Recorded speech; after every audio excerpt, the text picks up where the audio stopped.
हमारे अख्तरुल ईमान साहब है, जहाँ से भी लड़े वो बिहार के किसी भी सीट से वो लड़ सकते हैं और जीत हासिल कर सकते हैं। वो इंटरनेशनल नेता है हमारा। मगर मैं मास्टर मुजाहिद साहब को अपने तरफ से ये सुझाव दूंगा कि आपने उसको चुना जिन्होंने साबुद्दीन साहब को नहीं पहचाना। आपने उस पार्टी में गया, उस पार्टी को चुना आप जो मुसलमान के हित के बारे में कुछ नहीं सोचा। उसको ऑफर दिया जा रहा है, आरजेडी से ऑफर दिया जा रहा है, कांग्रेस से दिया जा रहा है, सब जगह से दे रहा है, उसको ऑफर दिया जा रहा है। वो ठुकरा रहा है, वो कुर्सी ठुकरा दिया, सब कुछ ठुकरा दिया इस पार्टी के खातिर, और उस पर ये आरोप लगा रहे।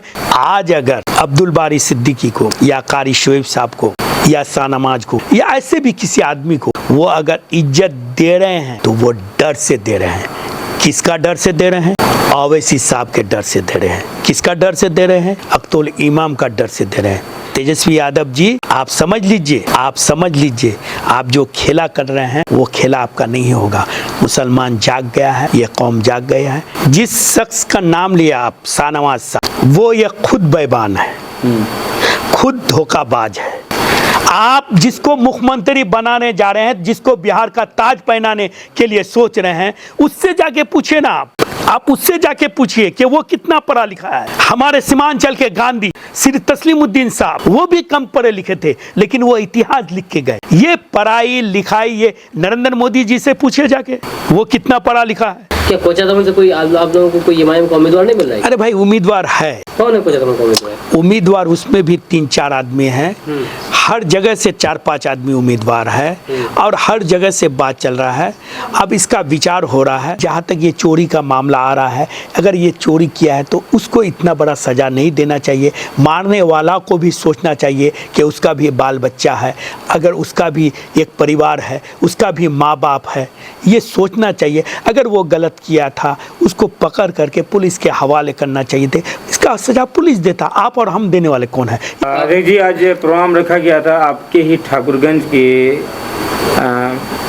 पावर हाउस चौक में शेरशाहवादी एसोसिएशन के द्वारा, और बहुत सारे लोग हैं यहाँ पे, हजारों की तादाद में लोग आए थे और जिले भर के जितने भी नेता थे सभी लोग आए थे। कैसा रहा आज का प्रोग्राम?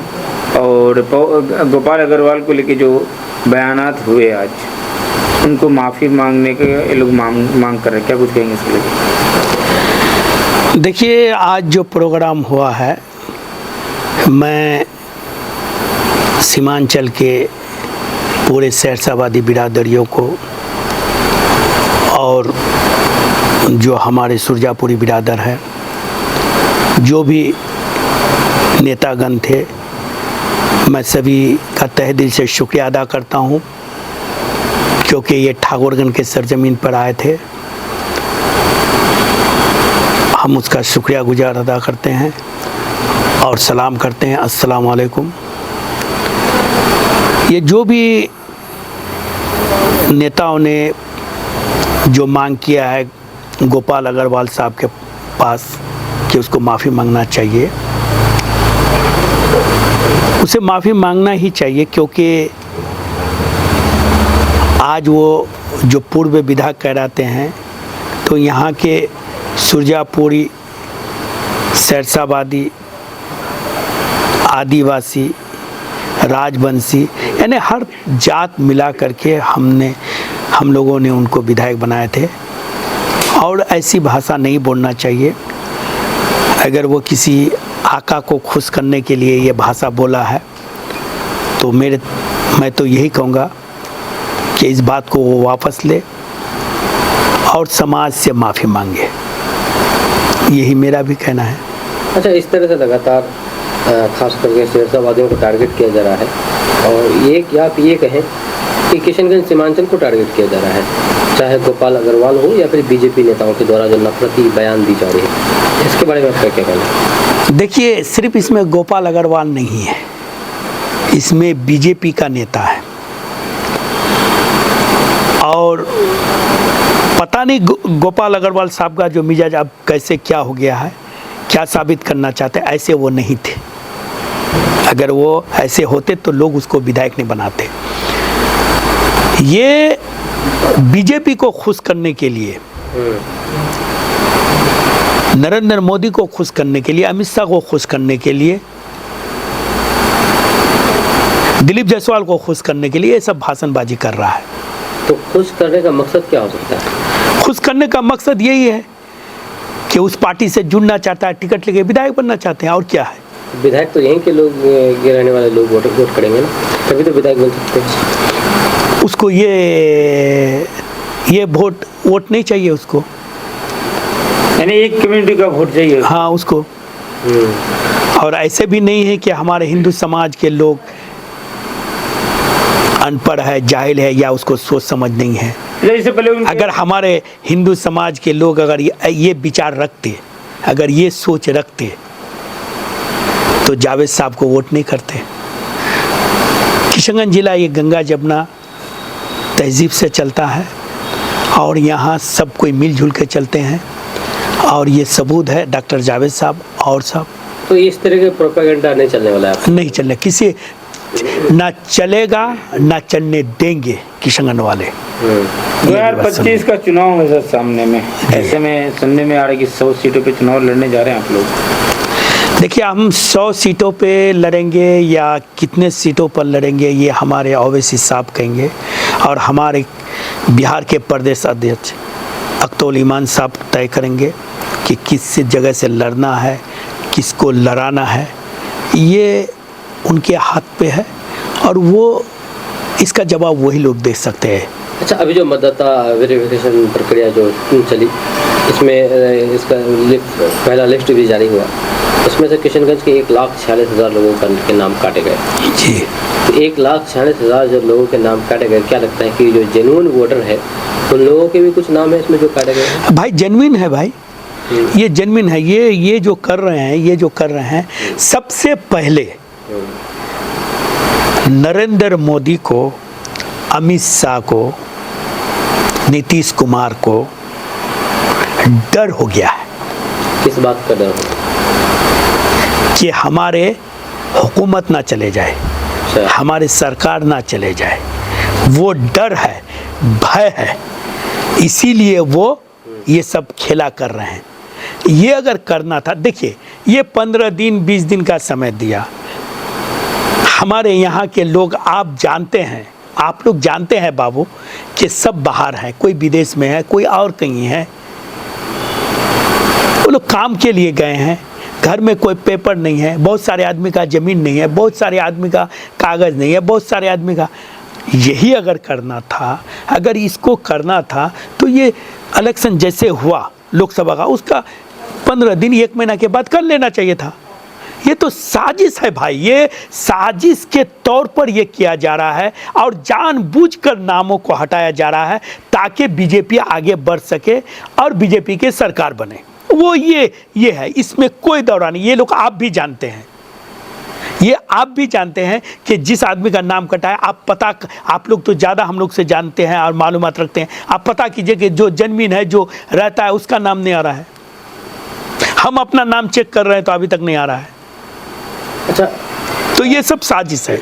एक सवाल ये है कि आपके यहाँ पे सुखानदिगी का एक मामला है, मोब लिंचिंग हुआ है। जी जी, बहादुरगंज विधानसभा में हुआ है मोब लिंचिंग। जी, अगर मामला सीतामढ़ी का हो या दूसरे प्रदेश का हो, तो एमआईएम वाले लोग मसाल जुलूस लेके निकल जाते हैं, बयानात देना शुरू कर देते हैं, कैंडल मार्च निकालना शुरू कर देते हैं। लेकिन किशनगंज का मामला है, इतना बड़ा मामला हुआ है, मोब लिंचिंग हुआ है, मोब लिंचिंग में एक आदमी की मौत हो जाती है, लेकिन एमआईएम की तरफ से कोई भी ऐसा कोई बयान नहीं आना, क्या कुछ समझा जाए? भाई बयान दिया है, और सिर्फ आप लोग को बाहरी लोगों से मोहब्बत? नहीं, ऐसी बात नहीं है। हमारे सदर साहब अख्तौल ईमान साहब ने बयान दिया है, वो बयान दिया भी है, वो हमारे सदस्य है, वो बयान दिया है और हम लोग भी दे रहे हैं। मेरा कहना है वो गलत हुआ है। मान के चलिए, जिस आदमी का ये जो मौत हुआ है, ये इसको जो मारा गया है, ये गलत है, ये कानून का खिलाफ है। ये अब सच्चाई क्या है ये अल्लाह जानता है, ये अल्लाह रब्बुल आलमीन है, वो जानता है। ये तो हमको सच्चाई मालूम नहीं है कि क्यों मारा, किस लिए मारा। लेकिन जहाँ तक ये चोरी का मामला आ रहा है, अगर ये चोरी किया है तो उसको इतना बड़ा सज़ा नहीं देना चाहिए। मारने वाला को भी सोचना चाहिए कि उसका भी बाल बच्चा है, अगर उसका भी एक परिवार है, उसका भी माँ बाप है, ये सोचना चाहिए। अगर वो गलत किया था उसको पकड़ करके पुलिस के हवाले करना चाहिए थे। इसका सज़ा पुलिस देता, आप और हम देने वाले कौन है। ये सरासर गलत हुआ है। अगर यहाँ पर मैं तो ये कहूँगा कि जो दोषी है उसको सज़ा मिलना चाहिए, उसको सज़ा मिलना चाहिए।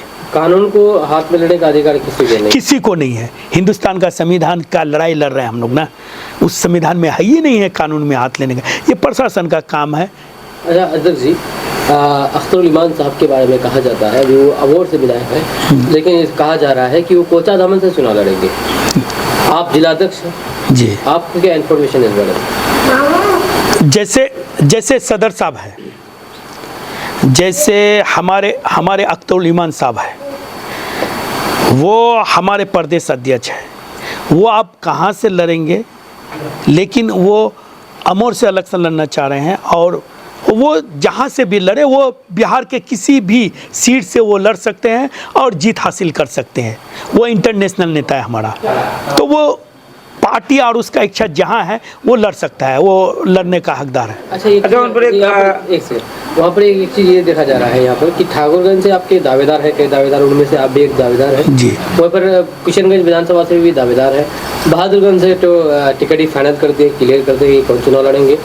कोचा धवन से भी अब तक कुछ दिखाई नहीं दे रहा है, ये भी कोई दावेदार नहीं है क्या? कोचा धवन से कोई आप लोगों को कोई इमाम का उम्मीदवार नहीं मिल रहा है? अरे भाई उम्मीदवार है, कौन है कोचा धवन का उम्मीदवार? उम्मीदवार उसमें भी 3-4 आदमी हैं, हर जगह से 4-5 आदमी उम्मीदवार है और हर जगह से बात चल रहा है। अब इसका विचार हो रहा है, इसका विचार हो रहा है, इसका अख्तर साहब ये कर रहे हैं, इसके बारे में बहुत जल्दी मीटिंग करने वाले हैं। इसके ये सामने आ जाएंगे कि यहाँ से कौन लड़ेंगे और किसको लड़ाएंगे। एक आरोप लग रहा है बार बार सदर साहब पर, और लगाने वाले भी उन्हीं के पूर्व विधायक रह चुके हैं MIM के, वो है शाहनवाज आलम। उनका एक बयान आया था मेरे चैनल पे, उन्होंने बयान दिया था कि लोकसभा चुनाव के वक्त भी अख्तरुल ईमान कांग्रेस पार्टी और राजद के पीछे अपना पैर भी जमा रहे थे कि हमें टिकट मिल जाए। और सुनने में आया कि इस बार भी ऐसे कुछ होने वाला है, वो कांग्रेस के लोगों से मिल रहे हैं कि टिकट मिल जाए हमें। क्यों अब MIM में से उनको कोई नाराज़गी है या फिर सिर्फ ये मनगढ़ंत कहानी बताया जा रहा है? ये सरासर झूठ है। जिस शख्स का नाम लिया आप, शाहनवाज साहब, वो ये खुद बेईमान है, खुद धोखाबाज है।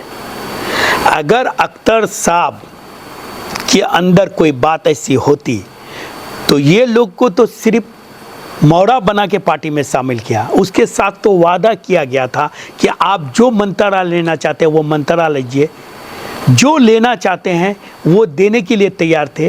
वो शख्स वो इतना ईमानदार है, वो इतना ईमानदार आदमी है, वो पार्टी के लिए, पार्टी के हित में इतना काम कर रहे हैं, पार्टी के हित में इतना सोच रहे हैं।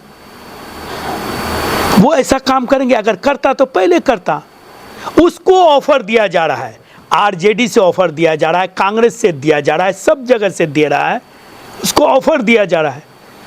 वो ठुकरा रहा है, वो कुर्सी ठुकरा दिया, सब कुछ ठुकरा दिया इस पार्टी के खातिर। और उस पर ये आरोप लगा रहे हैं। जो आरोप लगा रहे हैं पहले वो अपना ईमान को दुरुस्त करे तब वो आरोप लगाए। और ये जो आप नाराज़गी वाला बात है, कुछ नहीं है। वो हमारे गार्जियन थे, गार्जियन है, गार्जियन रहेंगे।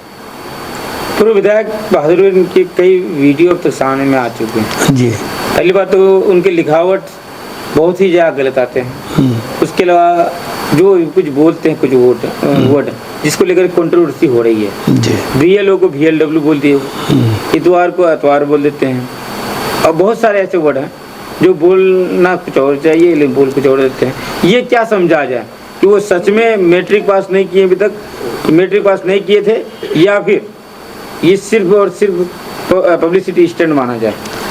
भाई ये बात जो आप लोग बोल रहे हैं, ये छोटी छोटी बात नहीं, इस बात को पहले मैंने भाई मैं बता रहा हूँ ना, मैं ये बता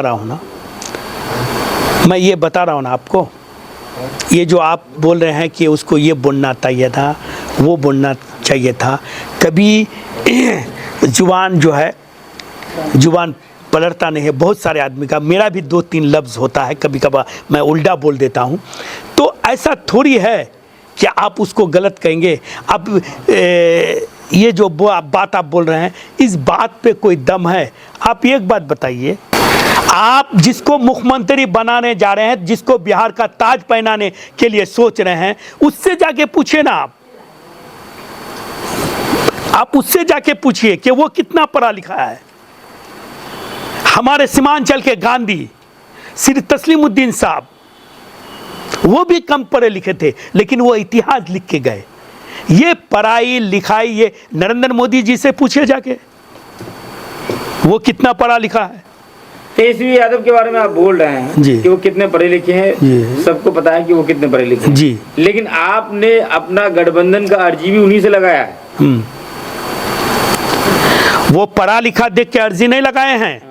सुनिए, वो पढ़ा लिखा देख के उसको अर्जी नहीं लगाए हैं।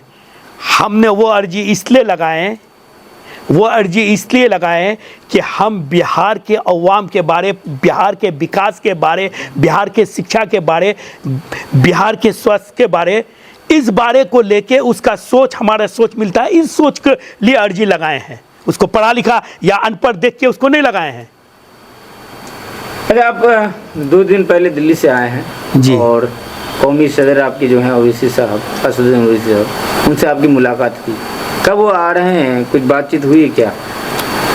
देखिए, उसको जब भी आएंगे इसका जवाब आपको अख्तर साहब देंगे, अख्तर ईमान साहब देंगे।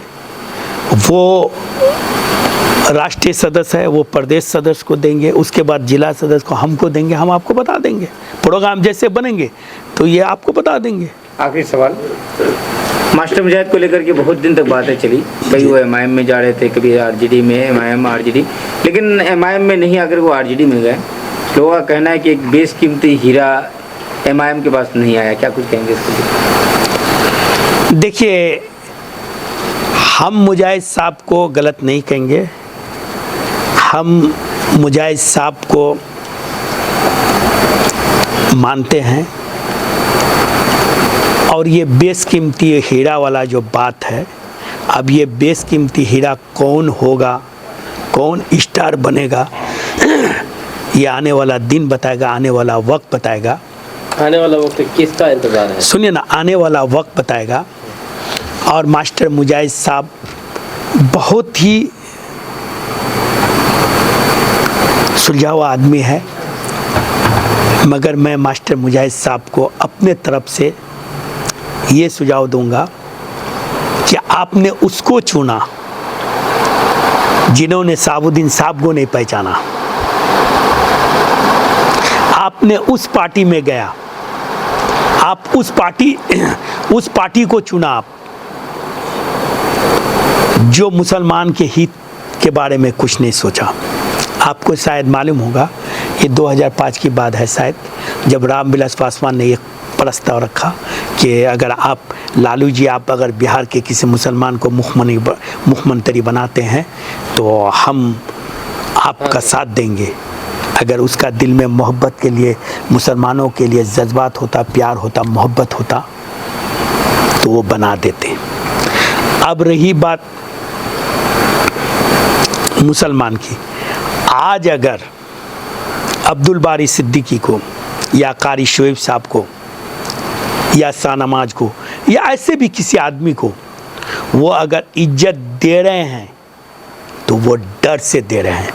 किसका डर से दे रहे हैं? ओवैसी साहब के डर से दे रहे हैं। किसका डर से दे रहे हैं? अख्तर इमाम का डर से दे रहे हैं।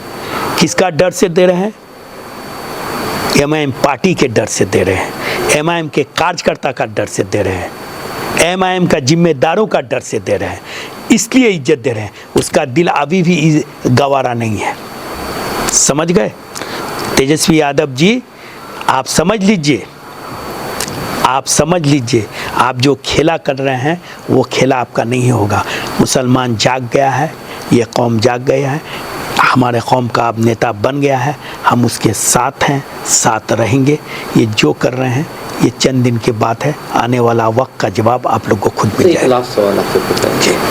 कहा जाता है कि एमआईएम की लहर इस बार नहीं है 2020 के जैसा, इस बार एमआईएम समाप्त होने वाली। बहुत सारे मतलब कि आपकी विपक्षी पार्टी कह रहे हैं कि इस बार अगर एमआईएम अगर एक भी सीट नहीं ला पाती है तो उनके नामो निशान मिट जाएगा सीमांचल। अब ये तो फिरौन की तरह दावी कर रहे हैं, ये तो अपने आप को फिरौन समझ रहे हैं कि एमआईएम वाला पार्टी जो है एक भी सीट नहीं लाएंगे। एमआईएम वाला जो सीट है, जो लड़ाई है, वो तो हम लोग लड़ने के लिए तैयार है। और आने वाला दिन देख लीजिएगा, आने वाला दिन देख लीजिएगा। हमने 4 सीट लाया, 1 सीट लाया, फिर इंशाल्लाह लाएंगे। कितना लाएंगे ये आप और हम बता सकेंगे? ये तो मेरे खुदा के हाथ में है, ये अवाम के इसमें है, हमारे हाथ में। हम बता देंगे आपको। नहीं, वो फिरौन वाला से जाके पूछिए। वो नहीं, वो तेजस्वी यादव से जाके पूछिए, वो कांग्रेस वालों से जाके पूछिए। एमआईएम के लोग कह रहे हैं कि 4 गए 24 लाएंगे। हम एमआईएम वाले लोग अल्लाह पर विश्वास करते हैं, अल्लाह पर यकीन करते हैं, अल्लाह के जात पर भरोसा करते हैं। उन्होंने अगर जो चाहा वो होगा, उसके इशारे के बगैर एक पत्ता नहीं हिल सकता है। वो जो उसको जो मर्जी है, जो फैसला वो चाहेंगे, उस फैसला को हम स्वीकार करेंगे, वो चाहे जो फैसला है।